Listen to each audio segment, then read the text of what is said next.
자, 제가 아까 전에 들어올 때 그 당시 화산이 터졌었을 때 사람들이 대피를 한다. 근데 그 대피할 장소에서 빠져나갔던 이 장소 쪽으로 나가게 되면 바다 쪽으로 좀 더 쉽게 나갈 수 있기 때문에 이 대저택이 많이 몰게 됩니다. 근데 이 메난두레의 집에서 또 가장 중요한 게 이 벽입니다. 지금 보면 이 벽 자체가 이렇게 구멍이 뚫린 것처럼 형태를 잡고 있죠. 이 구멍은 도대체 누가 왜 뚫었을까라는 건데 신기하고 놀라운 건 발굴하는 수많은 사람들이 발굴했었을 때 이미 여기에 구멍이 나 있었다는 겁니다. 자, 화산재를 덮친 공간을 걷어내는데 구멍이 나 있었다. 이 얘기는 무슨 얘기인지 아시나요? 그러니 화산이 터질 때쯤에 이미 여기엔 구멍이 나 있었다는 겁니다. 그러면 이 집의 부실공사일 수도 있는데 그게 아닙니다. 이 집 안에는 놀라운 신기한 것이 있습니다. 보이시나요? 수많은 뼈들이에요. 네, 그러면 이 뼈들은 무엇일까? 확실하게 단정 지을 수는 없습니다만 학자들은 이런 식으로 단정을 짓게 됩니다. 화산이 터졌을 때 극도의 공포심을 가졌던 사람들은 혼자서 그 공포심을 이겨내기보다는 여러 사람들이 모이기를 원했던 것이죠. 특히 이런 대저택은 사람들이 모이기 가장 좋았던 겁니다. 그러면 화산이 터지는 그 당시에 대저택에 사람들이 몰려들고 이 공간 안에 그들은 몸을 움츠면서 공포심에 떨고 있었을 거예요. 그리고 화산이 터지고 화산재가 이곳을 가득 메웁니다. 독가스에 질식되지 않은 상태로 그들은 이 안에 있었을 수 있습니다. 그런데 시간이 얼마나 지났는지 몰라요. 지금이나 그 당시의 과거의 역사적인 형태를 보니까 3박 4일 동안 터졌다. 자, 그러면 그 당시에는 그게 얼마나 그게 길게 터질지 알지 못했다는 거잖아요. 그렇다면 무슨 얘기야? 3박 4일 정도 터질지 몰랐던 사람들이 그 안에 들어가서 바로 가만히 있다 보니까 조용해진 거고 잠잠해진 거예요. 어떤 생각을 하죠? 이제 끝났나 보다. 나가야 되겠다. 라고 생각합니다. 누군가가 들고 왔던 곡괭이 같은 게 있었어요. 이것으로 밖을 나가기 위해서 벽을 파는 게 쉬웠다라고 그들은 생각을 합니다. 그래서 안쪽에서 밖으로 벽을 파기 시작했던 거예요. 왜냐? 저 뒷길로 탈출구를 쓰기 위해서였죠. 그리하여 이 벽으로 탈출을 해서 바다 쪽으로 빠르게 도망가면 이 위기로부터 그들은 목숨을 부지할 수 있겠다고 싶었던 거죠. 그때 여기를 걷어내게 되는데 놀라운 건 그때까지도 화산재의 공기는 고선액 화산재나 이 공기는 오염돼 있었고 이 공간이 뚫리게 되면서 그 안으로 독가스가 화산가스가 유출됐던 겁니다. 안에 있는 사람들은 안에 있는 사람들이 죽고 그리고 여기를 빠져나오는 사람도 역시 죽었어요. 발견된 뼈가 상체가 여기에서 하체가 여기에서 발견된 걸로 그것을 증명이 됩니다. 그리고 그것을 보기 위해서 이 안에다가 지금 뼈들이 담겨져 있는 거예요. 자, 우선 메난두레의 집은요 입구가 저쪽인데 지금 그것을 출구로 쓰고 있고 이 지붕은 정원을 꾸몄을 때 그 당시 로마인들이 경사진 공간에 석가래를 얹고 기와를 얹어서 집 안쪽으로 물을 모으기 위해서 만들었던 겁니다. 자, 로마인들은 물을 상당히 많이 썼었어요. 잘 썼습니다. 외부에서부터 이 로마 도심지까지 여러분들은 알고 계실지 모르겠는데 기원 1세기에 로마 시민의 인구가 100만 명이 육박했다고 합니다. 지금 로마라는 도시가 이탈리아에서 가장 많은 인구가 삽니다. 430만 명이 살아요. 자, 2020년에 430만 명, 기원 1세기에 100만 명. 그 100만 명에 되는 사람들이 물을 공급해서 먹는다. 외부에서 물을 끌어들이는 수도교가 필수로 필요했던 겁니다. 근데 폼페이도 마찬가지예요. 여기 2만 명 정도까지 사람들이 살았다고 하는데 2만 명이면 적은 인구가 아니에요. 기원 1세기 말입니다. 그러면 그들은 수돗물을 먹을 수 있도록 외부에서 수도교를 통해서 물을 끌어들어오는 것도 당연했지만 우기가 될 때 그 빗물을 최대한 모아놔야 된다는 겁니다. 그러면 빗물이 많이 모일 수 있도록 집 안으로 물이 떨어지게 만드는 공간을 필요했던 거죠. 그런 것들이 이루어집니다. 이런 식으로 해서 이 밑으로 물이 빠지기 위함입니다.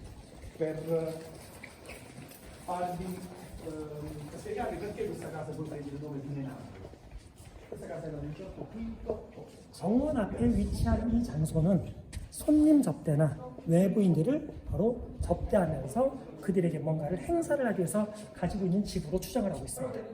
거대한 문화, 그리고 그들은 여기를 테이블을 두어서 이렇게 먹습니다. 로마인들은 과거에 음식물을 섭취할 때 우리처럼 가부좌를 두고 앉아서 먹고 아니면 지금 서양 사람들처럼 의자에 깔고 앉으면서 테이블을 올려놓고 먹지는 않았다는 겁니다. 로마 시대 때 영화나 아니면 배너도 좋아요. 이런 유대인들이나 기원 1세기, 2세기 때 바로 로마 시대를 바로 보여주는 것을 보게 되면 그들은 결코 우리처럼 가부좌를 두고 양반 자리를 아니면 이렇게 앉아서 음식을 먹지 않고요. 반쯤 누워서 음식을 먹습니다. 이렇게 음식을 먹으면서 얘기해요. 음식 먹어가면서 끊임없이 토론합니다.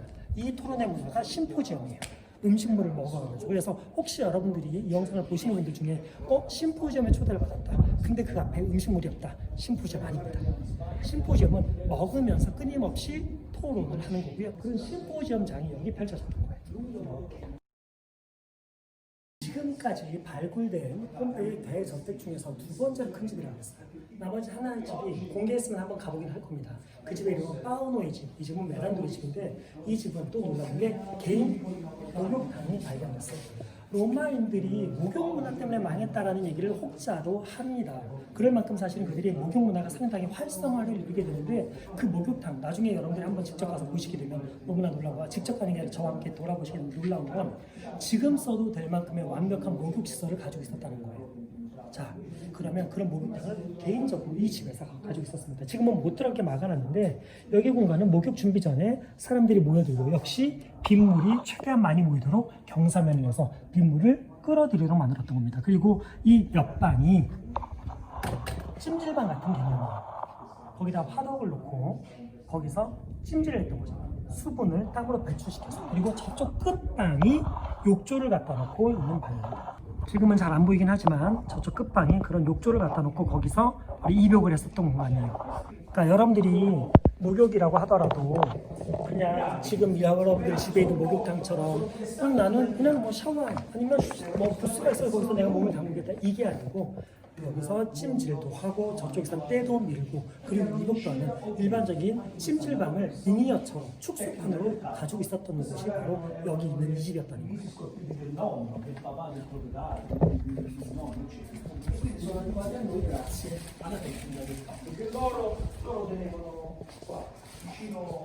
이 집의 이름이 메란도의 집이 됐던 것. 사실 여러분들 이 폼페이를 다니게 되면서 여러 가지 기록을 통해서 이 집들이 뭐 했다, 여기는 뭐 했다라는 걸 알아낼 수 있습니다만 그 모든 것들을 알아내기 너무나 힘들어요.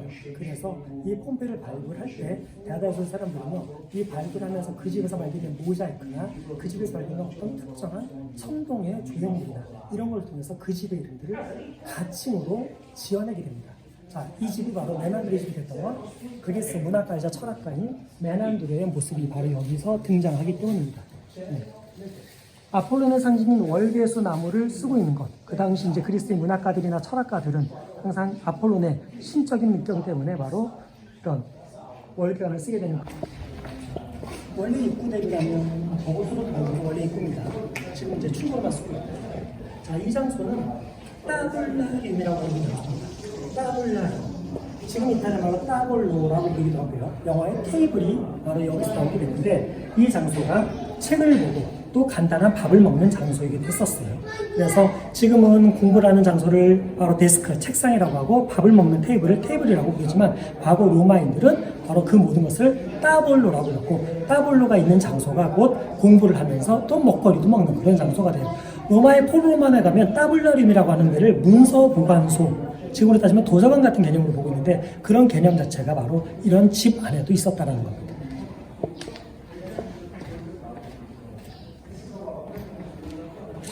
수많은 저택 중에서 이 집이 거의 과거의 모습에 가깝게 복원을 해놓은 상태입니다. 얘기했던 대로 사실은 이탈리아는 복원을 기준으로 하고 있지 않아요.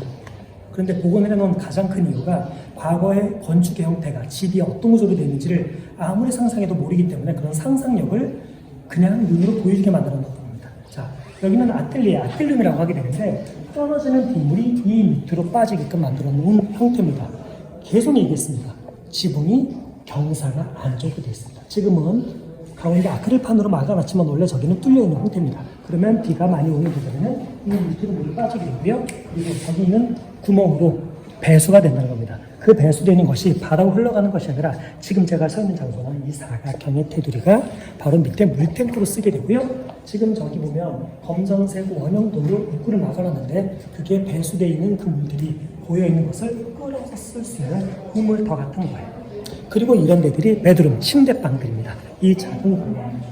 그리고 그 당시 로마인들의 키, 다시 한번 얘기하지만 키가 150 정도밖에 되지 않았다는 사실입니다. 그런데 키가 150인데 불구하고 이렇게 천장이 높을 수가 있을까? 이건 정말 뭐 헤라클레스 그 이상이 와도 살만한 저택 아닙니까? 천장을 높게 만드는 건 귀족들의 바로 품위를 나타내고요. 또 하나가 천장이 높았던 가장 큰 이유가 그 밑에 있었던 식솔들, 그러니까 다시 말한다면 노예들, 지금으로 따지면 하우스키퍼들, 도우미 사람들, 이런 사람들이 거주할 수 있는 공간을 지붕 위에다 만들어놨기 때문에 저기 타원형 같은 거 보이시죠? 다락방처럼. 그래서 하우스키퍼들은 다락방에서 그들이 거주를 하게 만들어요.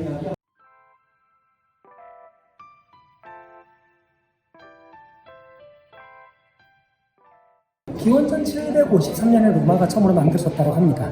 자, 그런데 로마는 로물루스와 레무스라는 늑대의 젖을 먹고 자랐던 쌍둥이에 의해서 로마가 만들어졌다고 해요. 근데 그 쌍둥이, 늑대, 글쎄, 그쵸. 우리나라도 신화적인 배경을 보게 된다면 그냥 뭐 환웅이 뭐 태어났다 이게 아닙니다. 뭔가 약간 좀 신적이거나 아니면 환타지적인 뭔가가 가미돼야 왠지 더 있어 보이는 거예요. 로마인들은 그런 것을 이렇게 표현합니다. 그리스에서 정말 잘 나갔던 나라들이 수많은 나라들이 있습니다. 그 중에서 트로이라는 나라가 그리스에서 제일 또 유명한 나라 중에 하나죠. 근데 트로이는 여러분들이 아실지 모르겠지만 바로 그리스 연합국들과 함께 전쟁을 통해서 10년간 버티다가 목마의 계략에 빠져서 불타버리게 됩니다.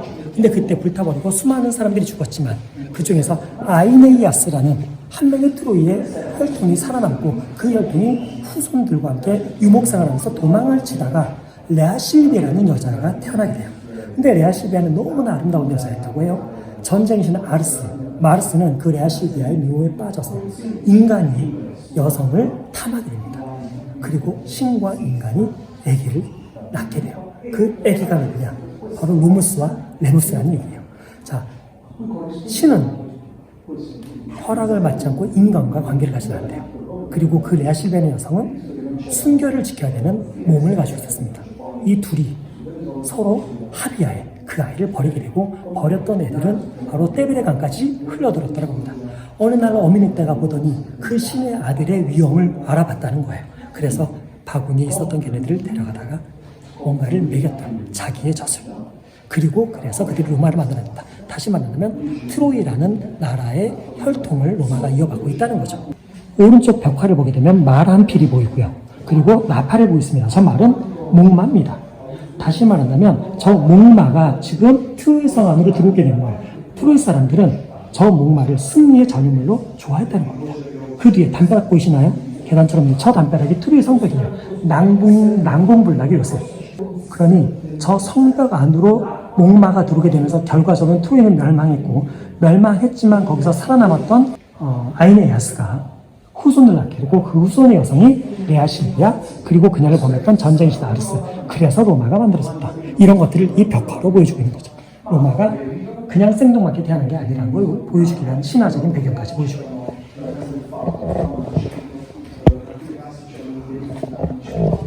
여기는 집에서 모시는 신전입니다. 간의 신전. 여러분들이 만약에 종교적으로 성당에 다닌다면 뭐 성모상을 올려놓거나 아니면 뭐 예수 그리스도상을 올려놓거나 교회 다니는 분들이라면 복음서 말씀을 올려놓거나 아니면 십자가를 올려놓거나 절에 다니는 분들이면 불상을 올려놓은 것처럼 그 당시도 바로 본인들이 믿고 있는 신들을 이곳에다가 바로 보피라는 신전처럼 가지고 있었던 거예요. 자, 메난드로 집이었습니다.